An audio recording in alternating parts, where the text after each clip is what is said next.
পরীক্ষার প্রস্তুতি গ্রহণ করার জন্য আমি নারায়ণ সরকার লেকচারার এডুকেশন কেয়ার।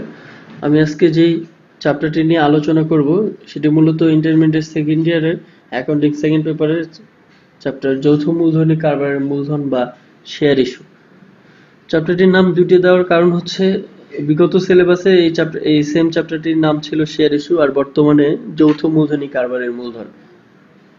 আর এই চ্যাপ্টারটি নিয়ে আলোচনা করার কারণ হচ্ছে এই চ্যাপ্টারটি বিগত সব বোর্ড পরীক্ষায় আসছে এবং আসবে। ধরে নেওয়া যায় যে এই চ্যাপ্টারটি 100% কমন একটি চ্যাপ্টার। এই চ্যাপ্টার করলে মোটামুটি 10 মার্ক নিশ্চিত। এই কারণে আজকে শেয়ার ইস্যু নিয়ে আলোচনা করব। আর একটা বড় বিষয় হচ্ছে যে শেয়ার ইস্যু অঙ্কটি খুবই সহজ এবং খুবই ছোট একটি অঙ্ক, বাট স্টুডেন্টরা এটার ক্যালকুলেশনগত একটু প্রবলেমে পড়ে, মানে বুঝে উঠতে পারে না যে আসলে ক্যালকুলেশনটা কেমন হবে। তো আমি মোটামুটি ক্লিয়ার করার চেষ্টা করব যে ক্যালকুলেশনটা কেমন হবে। আশা করি আপনারা উপকৃত হবেন এবং শেষ পর্যন্ত আমার সাথেই থাকবেন। শেয়ার ইস্যু অঙ্ক করতে হলে আমাদেরকে আগে জানতে হবে যে শেয়ার বিষয়টা কি, শেয়ার কাকে বলে। মূলধনের ক্ষুদ্রতম অংশকে শেয়ার বলে। এখন দেখা যাক যে মূলধনের ক্ষুদ্রতম অংশ কিভাবে শেয়ার হলো।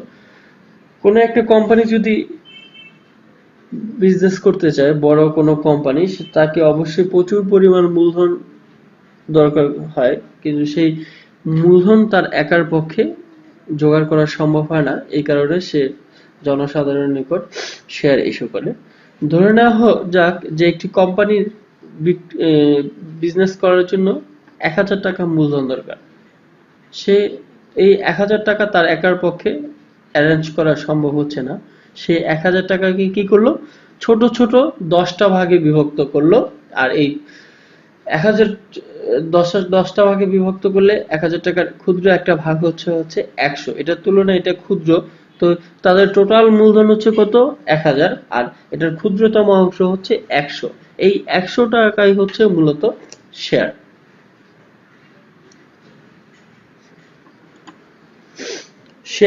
শেয়ার ইস্যুর মূলত 3টি অংশ, একটা হচ্ছে জাবেদা, আর একটা হচ্ছে খতিয়ান, আর একটা হচ্ছে আর্থিক অবস্থার বিবরণী।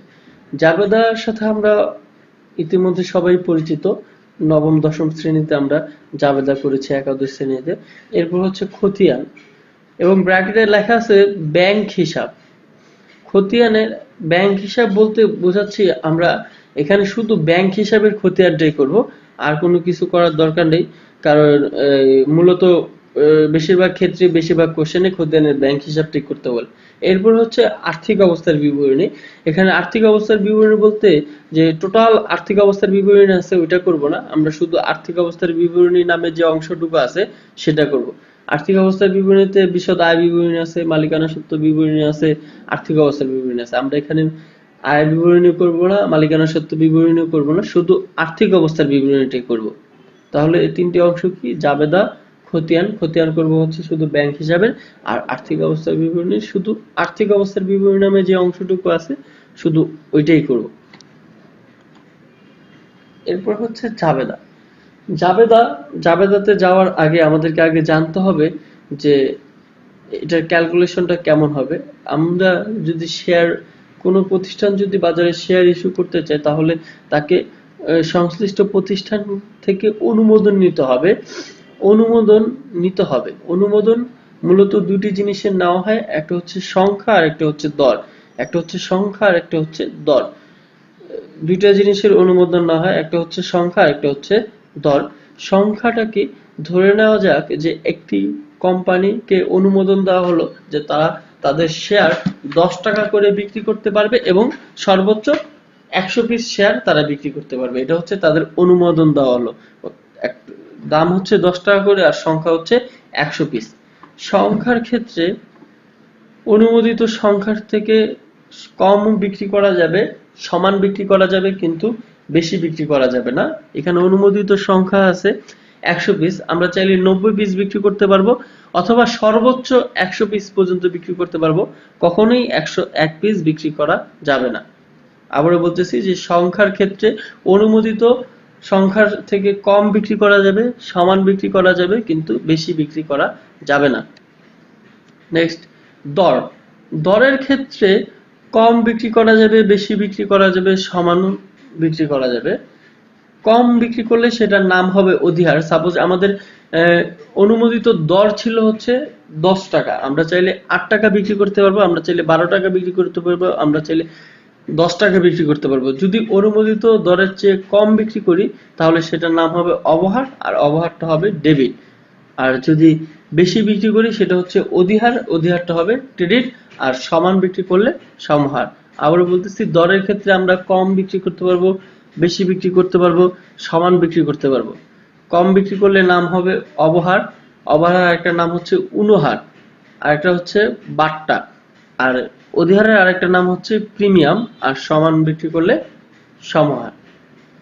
এবার চলে আসি হচ্ছে জাবেদা। শেয়ার ইস্যুতে মূলত দুইটা জাবেদা থাকে, একটা হচ্ছে ব্যাংকের জাবেদা, আরেকটা হচ্ছে মূলধনের জাবেদা। ব্যাংকের জাবেদাটা কি? আমরা যদি শেয়ার বিক্রি করতে চাই আমরা কি করব? ব্যাংকের মাধ্যমে টাকাটা পাবো, আমাদের ব্যাংকে টাকা বাড়বে। এই কারণে ব্যাংকে যেহেতু টাকা বাড়বে, প্রথম জাবেদা হবে ব্যাংক হিসাব ডেবিট, শেয়ার আবেদন হিসাব ক্রেডিট। আর দ্বিতীয় জাবেদায় শেয়ার আবেদন হিসাব ডেবিট হবে। আমরা প্রথম জাবেদায় যেই পরিমাণ টাকা দিয়ে ক্রেডিট করছি সেই পরিমাণ টাকা দিয়ে আবার শেয়ার আবেদনটাকে ডেবিট করতে হবে, আর শেয়ার মূলধন হিসাব হবে ক্রেডিট। প্রথম জাবেদায় আমরা ব্যাংকের মাধ্যমে আবেদনটা পাবো, আমাদের ব্যাংকে টাকা বাড়বে, এই কারণে ব্যাংক হিসাব ডেবিট আর শেয়ার আবেদন হিসাব হবে ক্রেডিট। দ্বিতীয় জাবেদায় শেয়ার আবেদন হিসাব হবে ডেবিট, আর আমরা শেয়ারের টাকাটা মূলধনে স্থানান্তরিত করব, এই কারণে শেয়ার মূলধন হবে ক্রেডিট। তাহলে সমহারে দুইটা জাবেদা, ব্যাংক হিসাব ডেবিট, শেয়ার আবেদন হিসাব ক্রেডিট, শেয়ার আবেদন হিসাব ডেবিট, শেয়ার মূলধন হিসাব ক্রেডিট। একটা হচ্ছে ব্যাংকের জাবেদা আর একটা হচ্ছে মূলধনের জাবেদা। এরপরে আমরা চলে আসব অবহারের ক্ষেত্রে মূলধনের জাবেদা। অবহারের ক্ষেত্রে ব্যাংকের জাবেদাটা ঠিকই থাকবে, কিন্তু মূলধনের জাবেদায় এসে একটু চেঞ্জ হবে। ব্যাংকের জাবেদায় ব্যাংক হিসাব ডেবিট, শেয়ার আবেদন হিসাব ক্রেডিট হবে।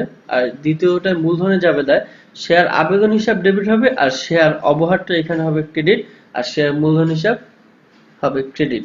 মূলধনে এখানে একটা জিনিস খেয়াল রাখতে হবে, আমরা মূলধনে কোনোদিন অধিহারও দেখাইতে পারবো না, অবহারও দেখাইতে পারবো না। মূলধনটা অলওয়েজ হবে হচ্ছে সমহার, মানে মূলধনে আমরা যে টাকাটা লিখবো সেটা সমহার লিখবো। এই কারণে আমরা অবহারের টাকাটা আলাদা করে একটা জাবেদা দিয়ে দেখাই দেবো, আর অবহারটা হবে ডেবিট। এরপরে হলো অধিহার। অধিহারেও ব্যাংকের জাবেদাটা ঠিক থাকবে, মূলধনের জাবেদাটা চেঞ্জ হয়ে এখানে একটা বাড়তি জাবেদা আসবে, সেটা হচ্ছে শেয়ার অধিহারটা হবে ক্রেডিট। শেয়ার অধিহারটা হবে হচ্ছে ক্রেডিট, কারণ এটা আমরা ইতিপূর্বে জেনেছি যে শেয়ার অধিহার হলে হবে ক্রেডিট। ব্যাংকের জাবেদা ঠিক থাকবে, মূলধনের জাবেদাটা একটু চেঞ্জ হবে। ব্যাংক হিসাব ডেবিট, শেয়ার আবেদন হিসাব ক্রেডিট, শেয়ার আবেদন হিসাব ডেবিট, শেয়ার মূলধন হিসাব ক্রেডিট, শেয়ার অধিহার ক্রেডিট। এই হচ্ছে মূলত আজকের ভিডিও টিউটোরিয়াল। পরবর্তীতে আমি আবারও আলোচনা করব এবং ডিটেলস আলোচনা করব। ধন্যবাদ সবাইকে।